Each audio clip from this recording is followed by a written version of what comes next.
আমি এখানে একটা প্রশ্ন করছি, আমি স্বামী সহ যত স্বামী বসে আছে, কোরআন আমার সামনে আছে, 100 ভাগ আল্লাহকে সাক্ষী রেখে গ্যারান্টি দিতে পারবেন যে আপনার স্ত্রী আপনার কাছে 100 ভাগ মন মতো? হাত তোলেন তো একজন দেখি। আন্দাজ হাত তুললে কিন্তু আমি এই ক্যামেরা দিয়ে জিজ্ঞাসা করবো। সম্মানিত মা বলেন, আমি হাসির খোরাকে যাই না। থামেন, এত বড় বড় নেতা এখানে বসে আছে, কই হাত তোলা সাহস পাচ্ছে না জাকির ভাই? তো বলতে পারছে না যে আমার বউ আমার কাছে 100 ভাগ মন মতো? আমিও পারছি না। আমি ভয়তে হাত তুলি, কারণ রেকর্ড হচ্ছে, ম্যাডাম আমার বাড়ি বসে দেখছি না। সম্মানিত মা বোনেরা যারা বসে আছেন, কারা জানি না, বিভিন্ন মহিলা প্যান্ডেলে, আর এটা তো মহিলা প্যান্ডেলে 10,000 20,000 মহিলা না, তাম পৃথিবী এখন লাইভ চলছে। এটা লক্ষ লক্ষ মহিলারা এখন এর সামনে বসে আছে। এখানে যদি 50,000 মানুষ থাকে, একটা বুড়ো মানুষ হাত তুলেছে, আজ বাদে কাল কবরে যাওয়ার কথা। ও বললেই কি আর না বললেই কি, এতগুলো মানুষ আমরা কেউ যেই বলেছে আল্লাহর দিকে সাক্ষী রেখে বলেন, কেউ আর হাত তুলতে সাহস পাচ্ছে না। তার মানে জান্নাতে যাওয়া মহিলা এখন কম না বেশি? ওই একটার বউ শুধু যাবে।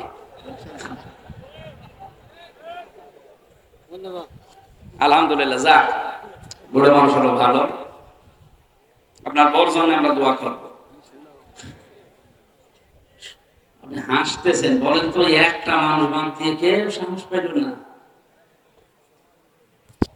এরকটা যখন বলেছে আমার বউ আমার মন মতো, আমি হাত কাটতে দেব না, আমি তো এসেছিলাম উপকার করার জন্য, আর এখন আমার এই বিপদে ফেল।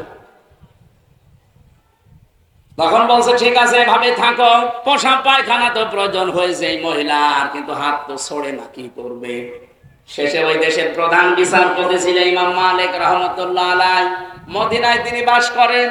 ঘোড়ায় নিয়ে তাকে ঘোড়ায় চড়িয়ে নিয়ে আসা হচ্ছে। এই মহিলার কাছে পর্দা দিয়ে ঘিরে দিয়ে প্রশ্ন করছে ইমাম মালিক, আল্লাহর বান্দি, কি কি হয়েছে সঠিক ভাবে বলবা, মিথ্যা কথার আশ্রয় নিলে কিন্তু আমি ধরে ফেলবো।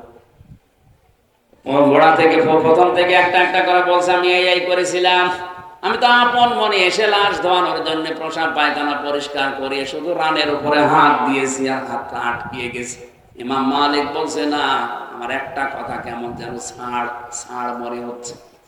আর একটা কথা এর ভেতরে আছে গোপন, সত্যি করে বলো কি? আমার কাছে কিন্তু কোরআন আর হাদিসের রাডার আছে, আমি ধরে ফেলবো।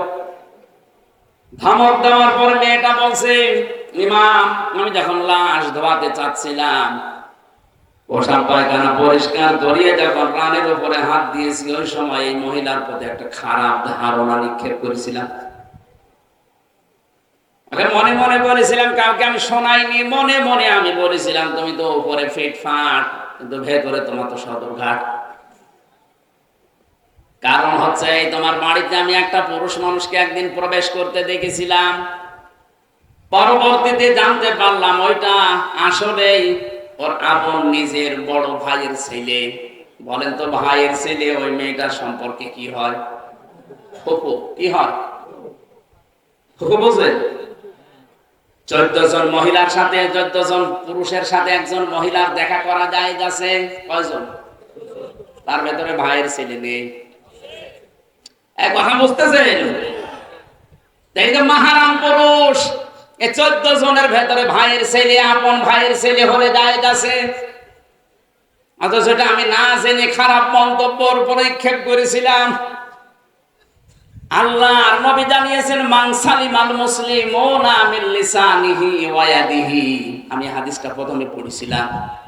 আল্লাহর নবী জানিয়েছেন, ওইটাই তো মুসলমান যার হাতের দ্বারা, মুখের দ্বারা অন্য মুসলমানের নিরাপদ থাকে। তোমার হাতের দ্বারা, তোমার এই মুখের দ্বারা এমন একটা কিছু নিক্ষেপ করেছিলে, যেটার দ্বারা এই মহিলার উপর একটা কলঙ্কের দাগ পড়েছে তার চরিত্রে, অথচ ওই তো সেই মহিলা করে নাই। যে পুরুষকে তুমি বের হতে চেয়ে দেখেছিলে, ওটা তার আপন ভাইয়ের ছেলে, ওটা তার ফুফু হয়। কি হয়? বলেন বলেন। ফুফুর সাথে মায়ের সাথে কোনো খারাপ ধারণা করে মেনে নেওয়া যায়? আর এটা জায়েজ আছে।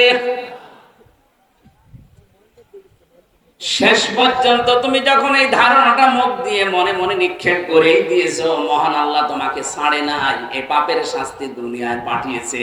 সূরা নিসা 5 নম্বর পারা 15 নম্বর পৃষ্ঠা 13 নম্বর লাইনের 112 নম্বর আয়াতে এই আয়াতের দলিল আছে, ওমাই ইয়াকসিব খাতিয়াতান আও ইসমান সুম্মা ইয়ারমি বিহি বারিয়ান ফাকাদ ইহতামালা বুহতানা ওয়া ইসমান মুবিনা। এটা ইবনে কাসিরে আছে। আল্লাহ পাক বলেন, দুনিয়াতে এমন বহু মানুষ আছে নিজে অন্যায় করে, আর অন্যায়টা যখন হয়ে যায় তখন একটা নিরপরাধ মানুষের ঘাড়ের উপরে দোষটা চাপিয়ে নিজে ভালো সাজে। এই দেশে নেই?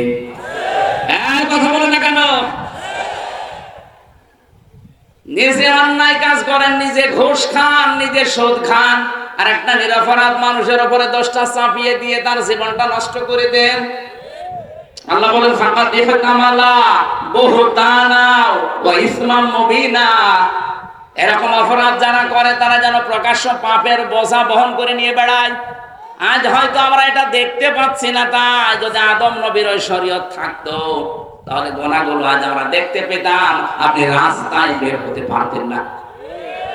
বাংলাদেশে বহু মামলা যারা দায়ের করে, এই মামলাগুলোর আয়ু যারা আছে, মামলাগুলোর বাদী যারা আছে, আমার তো মনে হয় হাজারো মানুষ ধরা খেত, রাস্তায় বের হতে পারতো না। তুমি যখন এই অন্যায়টা করে ফেলেছ, তোমার শাস্তি আছে কোরআনে কারিমে 2টা। والذين يرمون المحصنات ثم لم يأتوا بأربعة شهداء فاجلدوهم 80 ولا تقبلوا لهم شهادة আবাদা ইলা আখিরি আয়াত। সূরা নূরের 4 নম্বর আয়াতটা তিনি তেলাওয়াত করলেন। উপস্থিত স্বামী 2 জন আছে, ওর স্বামী আর মৃত মহিলার স্বামী, 2 জনকে বললেন, আমি প্রধান বিচারপতি এই দেশের, কোরআনে কারিম দিয়ে রায় দিয়ে দিলাম, এই মহিলা যদি নিরপরাধ কোনো নেককার মহিলার উপরে জেনার তহমত, ধর্ষণের তহমত, ব্যভিচারের তহমত লাগায়, আর যদি 4 জন সাক্ষী জোগাড় করতে না পারে, তাহলে তার প্রথম শাস্তি 80টা বেত মারা। 2 নাম্বার, কোনদিন তার সাক্ষী আর কবুল হবে না, আদালতে গ্রহণ করা হবে না। ওর যেহেতু সাক্ষী নেই, তাহলে 80টা বেত মারা লাগবে এখন, আর জীবনে বেঁচে থাকতে ওর সাক্ষী আর আদালতে গ্রহণ হবে না।